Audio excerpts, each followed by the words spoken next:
about to get this work. Kendrick, you've been on good teams. You've been on great teams. You got the hardware to prove it. So you know what it takes to be a truly good, a truly great team. As much fun as the Kings are to watch, how much better do you think they need to get defensively to get to where they'd like to get to? Well, you know what they learned from last year, and I feel like they will get better. You know, the best thing in the world, in my opinion, that they did was add JaVale McGee, right? A guy that could still go out there, produce in limited minutes, was going to be the ultimate locker room guy, keep guys engaged, and be an extension of Mike Brown. So when I think about the Kings, they're going to continue to get better defensively. Like, it's a work in progress, but what they bring on a night-to-night basis, especially on that home court, and I got to get to a game. I said that last year, but my work schedule wouldn't allow me. But if I got to take off, I'm coming to one of those games. I don't care if it's a regular season game, but I want y'all to think about this. Steph Curry had to have one of those special game sevens to knock the Kings out of the playoffs last year. I strongly believe that if he don't have that game seven and the Kings win their series, the Kings go to the Western Conference Finals, because I believe the Kings would have beat the Lakers. And I don't think the Lakers actually wanted to see the Kings in the second round. No, you're right, Big Perk. You know, and that's how we feel around here in Sacramento. If not for a historic game by Steph Curry, the Kings might be advancing, like you said, to the Western Conference Finals. Let's not forget, De'Aaron Fox, you know, injured himself, broke his thumb too in that playoff series. And so, you know, when you look at De'Aaron Fox, Perk, he's about to have his jersey retired. Cypress Lakes High School. You know where that is, right? You heard of that, right? That's where he went to high school. He's about to get his jersey retired this Friday there. So shout out to him. When you look at this Kings team, we know De'Aaron Fox is that dude. Keegan Murray's coming on. But there seems to be a segment of national pundits, writers, who don't like Domantas Sabonis. Give me your thoughts on Domantas. And were you with him in OKC at all back then? Yeah, and what's not like what they don't like? You know, them analytics guys, they're like, oh, he's not great defensively. He doesn't shoot enough threes. You know how it is, Perk. Analytics guys, I'm not a fan of that. Okay, I'm always a fan of the eye test. And the eye test showed me that he's one hell of a basketball player. My eye test showed me that he's an all-star, all-NBA caliber basketball player. My eye test shows me that you name guys like Giannis, Jokic, Embiid, Anthony Davis, and how can you not put Sabonis in that category when you talk about his overall effect and what he brings to the table on a night in and night out basis on filling up the stat sheet. So, you know, man, the analytics, man, they can have their part, and shout out to whoever want to follow the analytics. I'm gonna follow my eyes. And my eyes tell me that he's one hell of a basketball player.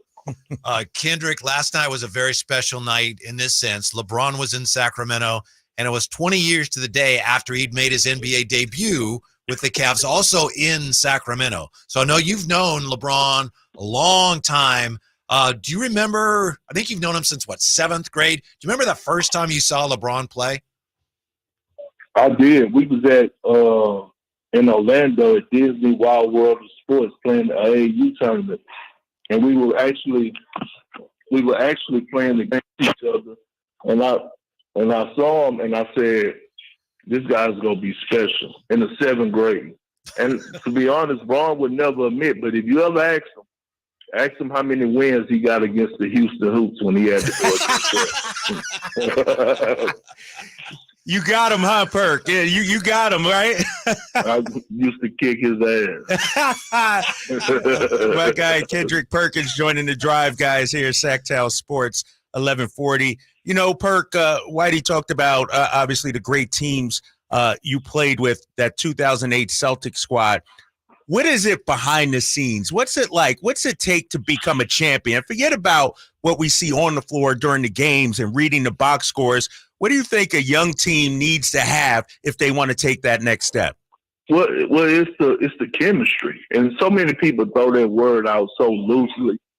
There's so many people throw that word out so loosely, that they don't really know what that word chemistry means. It's not chemistry just on the floor. It's when you go on the road. Is everybody going to dinner together?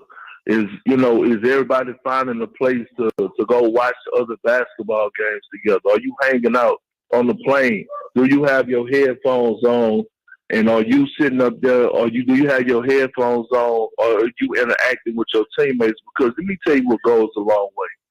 What goes a long way in the locker room with young players is when I could sit next to you, learn more about you in your personal life, learn more about you in your personal life, and guess what? If I know everything about you and we become close, when it comes to being between those lines, I'm going to go that extra mile for you.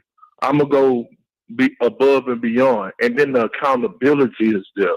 Because now one of my teammates could say something to me and I'm not taking personal because I know as soon as the game over with, we're going to be at each other's house spending, Thanksgiving together. Our families going to be together. All that matters. When you're able to have that type of camaraderie and that type of chemistry off the court, that carries on to the court into a whole nother level. Not just in Boston, but we saw instances where, Golden State, when they made their first championship run, I think they said, 15 strong or something to that nature. Like, that's a real thing. And the real thing is having each other together and having that leader is going to make sure guys are around each other. There's no quote unquote hidden agendas. It's no family members coming in saying, hey, you need to have a bigger role, or no agent saying you need to do more. No, it's called losing yourself in the team, blocking out what's going on around you, and making sure you're doing what's best for the guys that you're going to war with every single day. The Kings were struggling for years and years and years. Mike Brown came in and he helped to turn things around. What do you think of the job that he's done here? And how when you watch the Kings, can you see that, oh, yeah, that's a Mike Brown coached team? Oh, yeah. Yesterday, I saw, I think it was in the first half, he told Keegan, he got mad at Keegan for passing up a three-point shot. You could see his body language. Second half, Keegan passed up that same shot, and you could literally see Mike Brown yelling to somebody to go get him out the game. And you don't see that. But then all of a sudden, Keegan comes down and he hit the next three, and Mike Brown's like, never mind, go back to the sideline. And it's just like, just think about it. In today's game, right, you have so many young players that are so soft and have that sense of entitlement, right? Just think of the relationship that Keegan and Mike Brown have to have for him to even have that type of approach towards him. For him to even ask Keegan to play in the few summer league games, and Keegan, didn't say, hey, I'm not going to play. I just finished a hell of a rookie season. I ain't got to play. No, he did play. So think about their relationship. You don't see coaches being able to coach young players like that. You don't see coaches being able to get on guys like that. But that comes from building that relationship and having those one-on-one conversations from the jump, because they know deep down inside that Mike Brown got their best interests at heart. 100% Perk. And, one of the things I say about these Kings players is you also got to be willing to be coached too. I'm at practices, I'm at shoot-arounds, I see the film session. He's calling out De'Aaron Fox. He's calling out Domantas Sabonis. Whether it's the first guy or the 15th guy, Mike Brown is touching you, and you feel like you're a part of this. So you're 100% right. Before I let you go, though, Perk, I just got to say, you're like my favorite protege, man, because when you came to Boston and started doing TV in Boston, you were rough around the edges. He was struggling, Whitey. I'm telling you, he was rough. Now I see him grown up on ESPN, man. You make me proud, Big Perk. Appreciate it. Man, I appreciate you, brother, and everything you done for me. A lot of people don't realize the work that you have to put in behind the scenes. And real quick, I always tell people this. I say, man, if you think this job and what we all do that's on this call together is easy, and don't know the work that you have to put in behind the scenes, the making sure you're able to get your language out correctly, making sure you're able to, be on point about stats, being on point about plays, being on point about every single thing in a short period of time, you're fooling yourself. So I have a whole nother respect for everybody that's been in this workspace way before me, because the grind and the work is real. And I appreciate everybody, especially you, Draper. Y'all continue to do a great job, man. My man. Y'all didn't change the whole coach over there. It's rocking. It's rocking, right? It's cool to be in Sac now, man. Yeah, I mean, you know what I'm saying? Y'all somewhat making Sac looking like Jay-Z and Beyonce out there. You know what I'm saying? Everybody want to pull up. Hey, man, we in Houston this weekend. I don't know if you knew that. We got a game Saturday against the Rockets and a game Monday against the Rockets as well. I'll be down there, man. I'll be there Monday, not Saturday. My son got a football game, but Monday you could pencil me. All right, pull on up. All right, Kendrick Perkins, ESPN. Thanks so much for jumping on, man. Thank y'all. All right, have a good one.